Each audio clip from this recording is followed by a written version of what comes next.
Well, hello there. Today we're going to be discussing the difference between chicken breasts right here and chicken thighs. First we'll talk about the breast right here. I will say up front, I much prefer chicken thighs. They have a lot more taste, a lot easier to cook, and a lot harder to overcook. But a lot of people do like the breasts, so we'll discuss this. This is a fairly decent sized chicken breast. It comes off of it, looks like a big chicken. The problem that you get with chicken breasts is that they can dry out quickly and they can be somewhat tasteless. So a couple things to avoid having tasteless chicken breasts. First thing we want to do is make sure it comes to room temperature. Bring it out about 20 minutes to a half an hour before you're going to be cooking. And I'd say that's the same for just about any protein that you use because it'll cook more evenly. With the breasts, it is probably better to buy organic or the smaller ones because they will cook a little more evenly. Big ones are a lot harder to cook evenly, and especially if they're not at room temperature, they really won't cook evenly. The way to deal with this is we want to pound this down a little bit so it's flat, it's more even, and it'll cook more evenly. You want to buy chicken breasts that are filleted. That means not on the bone. Most of them come in the store like that. You can cook them many different ways, but my favorite way is on the stovetop in a cast iron pan. So after we flatten it, we will show you how to do that. All right, so we have our chicken breast on some wax paper. The first thing we're going to do is we're going to heat this cast iron pan for about 2 minutes on medium-high heat. You want to have the pan ready to go. We're going to pound this down slightly.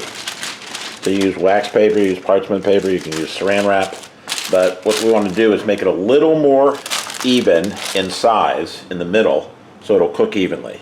So, alright, so that's pretty even all the way around. So we've moved over to the cast iron pan. It's heating on about medium-high. I'm going to put some oil in here, and one of the things we do with all protein is salt and pepper. So we take our chicken breast, salt and pepper on both sides, and to give it a little extra flavor, we're going to use a little Emerald's Essence. It's a spice that has been out for a while, kind of Cajun, both sides. This has been heating for 2 minutes. We're going to put this in. We're not going to touch it for 4 minutes. Here it's sizzling. So we're going to leave it cooking for 4 minutes. And then we're going to turn it, and that's about it. All right, it's been 4 minutes. The reason we use a cast iron pan is because it's probably the best one for searing. As you see, got a nice sear on it. So we're going to do the same thing. Let this go for 4 minutes, and then we'll be back. Okay, I checked it at 4 minutes. It needed a little more time. So now, at 5 minutes, I'm going to take it out. Nice crust on the bottom.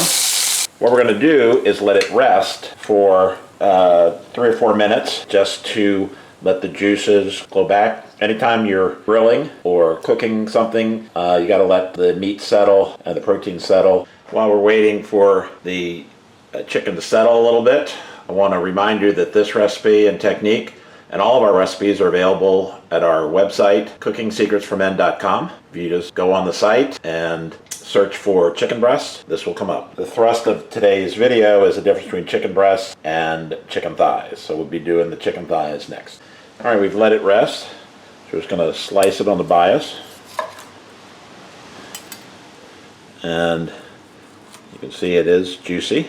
We made our goal of cooking a chicken breast and not having it be dried out.